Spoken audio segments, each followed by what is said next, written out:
Halo, kembali lagi bersama saya Fauzi.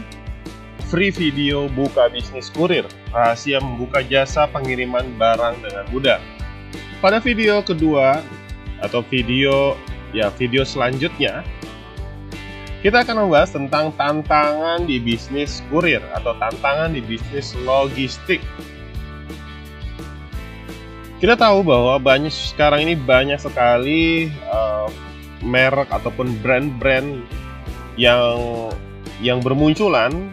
Seperti kita ketahui, seperti ada Si Cepat, kemudian ada Ninja, ada Lion Parcel, ada JNT, JNE, Tiki, dan lain sebagainya. Ini sangat banyak sekali, dan tentu saja untuk membuka agen-agen tersebut membutuhkan biaya yang tidak sedikit. Maka tantangan terbesar untuk membuka usaha kurir itu ada beberapa hal. Yang pertama, tentunya kita membutuhkan modal. Modal ini dibutuhkan untuk membeli lisensi, membuka perizinan, menyewa tempat, dan lain sebagainya. Dan kemudian yang kedua, tempat. Ya, tempat juga harus disewa atau dibeli. Oke lah, kita harus sewa terlebih dahulu. Namun berapa biayanya? Kemudian yang ketiga, kita juga perlu karyawan. Karena tanpa karyawan, kita sulit mengoperasionalkan bisnis kita untuk menjadi bisnis yang besar. Dan selanjutnya, tentu kita membutuhkan perizinan. Dan belum lagi faktor internal, faktor yang keluar dari internal kita sendiri, seperti kekhawatiran takut gagal.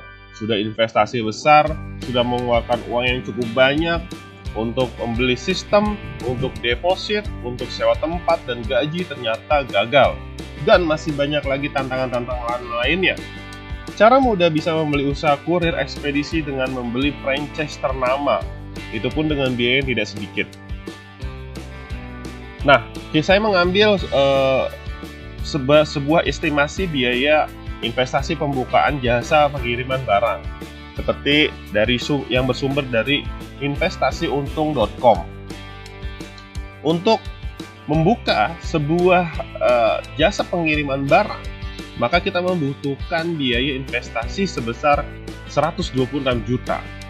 Itu dibutuhkan untuk yang pertama, sewa lokasi usaha sekitar 10 juta. Ini pun biaya yang sangat minim sebetulnya. Bisa lebih dari itu tergantung dari lokasi tempatnya. Kemudian, pembelian alat transportasi seperti mobil atau sepeda motor seharga 100 juta. Kemudian, pembelian timbangan seharga 2 juta. Belanja meja, kursi, rak 9 juta. Kita anggap itu sebagai mebel ya, peralatan yang kita aset-aset yang harus kita siapkan. Kemudian peralatan dan perlengkapan senilai 4 juta rupiah. Dan pembuatan surat izin usaha pengiriman barang. Ini kita anggap yang paling terendah itu 1 juta rupiah, walaupun bisa lebih. Dan ini diestimasikan biaya investasinya sebesar 126 juta. Bayangkan teman-teman, untuk membuka sebuah jasa pengiriman barang, kita harus menyiapkan dana 126 juta. Nah, selanjutnya adalah permasalahan utama calon pebisnis ekspedisi adalah modal. Sebagai gambaran kecil, JNE pendaftaran saat ini itu sekitar 8-10 juta. Ini baru perkiraan, bisa lebih dari ini.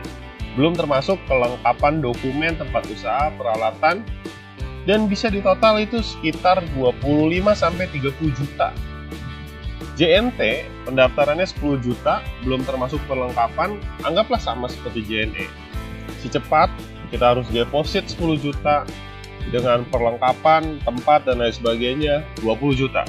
Coba bayangkan kalau kita harus menyiapkan ini semua teman-teman. Maka, membuka usaha kurir konvensional ini ternyata sangat-sangat mahal. Itu sebabnya tidak semua orang, tidak semua kalangan mampu untuk berinvestasi di bisnis ini untuk membuka jasa pengiriman konvensional yang mengharuskan kita menyiapkan uang yang cukup besar. Untuk itu, di video selanjutnya, saya akan memberikan rahasianya kepada teman-teman semua, bagaimana kita bisa melewati semua ini tanpa harus menyiapkan uang puluhan juta, tanpa harus berinvestasi sebesar ini 126 juta, namun kita bisa membuka merchant atau membuka agen pengiriman barang atau jasa pengiriman barang atau jasa kurir, baik di rumah ataupun di tempat yang kita inginkan. Maka dari itu, jangan kemana-mana dan tetap melanjutkan video ini sampai selesai di video berikutnya. Terima kasih.